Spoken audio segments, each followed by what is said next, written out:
সারাতে শুরু করে দিয়েছি। গাইস দেখুন, মানে সন্ধ্যা হলে একটু মনে মনে হয় যে একটু টিফিন খাই, এসব জিনিস হয়ে গিয়েছে এক কথায়। নমস্কার বন্ধুরা, আপনারা কেমন আছেন? শুভ সন্ধ্যা। আমার জ্যোৎস্না ইউটিউব চ্যানেলে আপনাদের সকলকে জানাই স্বাগত। গাইস আজকের কিন্তু স্পেশাল টিফিনটা বানানো হবে। দেখুন আমি ঘরের ভিতরে বসেই কিন্তু ইন্ট্রোটা করছি। গাইস দেখুন আজকের কিন্তু স্পেশাল চা বানিয়েছে আমার খোকার বাবা। দেখুন কত সুন্দর দুধ চা বানিয়েছে, আর এটা কিন্তু গিলাসে। কেননা যেহেতু গাইস আপনাদের সঙ্গে আর বলবো কি, মানে আমি কিন্তু কাপে খেতে পছন্দ করি না, মানে সবাই কাপে টাপে খায়, তো ওই জন্য আমি কিন্তু গিলাসে খাই। এই মানে বিস্কুট আছে, এই নাও খোকা নাও, বিস্কুটটা নাও, চা দিয়ে কিন্তু খাওয়া হবে। মানে ও মানে চার সঙ্গে কিন্তু বিস্কুটটাও পছন্দ করে না, আমি খাই, আমার খোকার বাবা খায়। গাইস চাটা আগে খেয়ে নেই, তারপরে কিন্তু আর একটা স্পেশাল টিফিন আপনাদের সামনে বানাবো। খেয়ে দেখি খোকা, খেয়ে দেখো তো কেমন লাগছে। গাইস একদম ফাটাফাটি। দেখুন আমি কিন্তু চার পরেই কিন্তু টিফিন বানাতে শুরু করে দিয়েছি অলরেডি। কিন্তু আমি কিন্তু এই বটিতে বসে গিয়েছি। দেখুন গাইস আমি কিন্তু একটা শসা কিন্তু ছাড়িয়ে নিয়েছি, আর একটা শসা কিন্তু আমি অলরেডি কিন্তু সারাতে শুরু করে দিয়েছি। সন্ধ্যা হলে একটু মনে মনে হয় যে একটু টিফিন খাই। সত্যি এরকম কি বলতো, একটা মানে নেশার জিনিস হয়ে গিয়েছে এক কথায়। দেখুন এই খোকার বাবা কিন্তু দোকান থেকে কিন্তু চানাচুর নিয়ে এসেছে। এই চানাচুরগুলো দেখাচ্ছি, এই চানাচুরগুলো নিয়ে এসেছে কিন্তু এই দেখতে পাচ্ছেন মানে কেমন লাগছে চানাচুরগুলো। দেখুন যে মানে এই চানাচুর নিয়ে এসেছে, আর এবার বলছে কি যে ঠিক আছে 2 পিস শসা কুচিয়ে দেওয়া, আরও আছে শসা, কিন্তু বলছে মেলা শসা দিতে হবে না, আর একটু মুড়ি দিয়ে অল্প করে টিফিনটা বানাও সন্ধ্যার টিফিন। আমি কিন্তু ছাড়িয়ে নিয়েছি শসাটা, এবার কিন্তু আমি কুচাচ্ছি শসাটা। দেখুন এটা শেষ হলে কিন্তু আর একটা কুচাবো।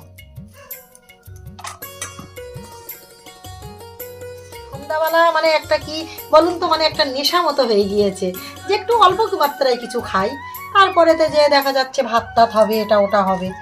এবার কিন্তু আমি মানে মুড়ি দিয়ে শসা দিয়ে আর দেখা যাচ্ছে লঙ্কা টঙ্কা দিলে হয়, পেঁয়াজ টাজ দিলে হয়, কিন্তু পেঁয়াজটা আমরা খাই না, কেননা যেহেতু মানে আমার খোকার বাবা খেতে চায় না কাঁচা পেঁয়াজ, আর আমরা মানে গ্যাস ট্যাস হয় বলে ওই জন্যই খেতে চাই না। শসাটা মানে ভক্ত বেশি, মানে শসার সঙ্গে মুড়ি কোচানো কিন্তু হেভি লাগে গাইস। সত্যি মানে দেখা যাচ্ছে শুধু আমার মুড়ি চানাচুর কিন্তু তত টেস্ট লাগে না, দেখা যাচ্ছে শসাটার ভিতরে কিন্তু একটু চানাচুর মুড়ে দিলি তো খুবই ভালো লাগে। একটা শসা কিন্তু অলরেডি কিন্তু আমার কোচানো শেষ হয়ে গিয়েছে, আর এই একটা কিন্তু কুচিয়ে নিচ্ছি শসা, মানে 2 পিস শসাই দেবো, মেলা শসা দেবো না, কেননা যেহেতু মেলা শসা দিলে কিন্তু অতটাই ভালো লাগবে না। মুড়ি ছাড়া দিয়ে দেখা যাচ্ছে মেলা শসা দিলে কি ভালো লাগে। দেখুন আমার কিন্তু শসা কোচানোটা একদম রেডি হয়ে গিয়েছে।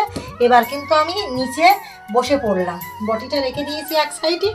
এবার কিন্তু মুড়ি দিয়ে আর চানাচুর দিয়ে কিন্তু একসঙ্গে মিক্সড করবো।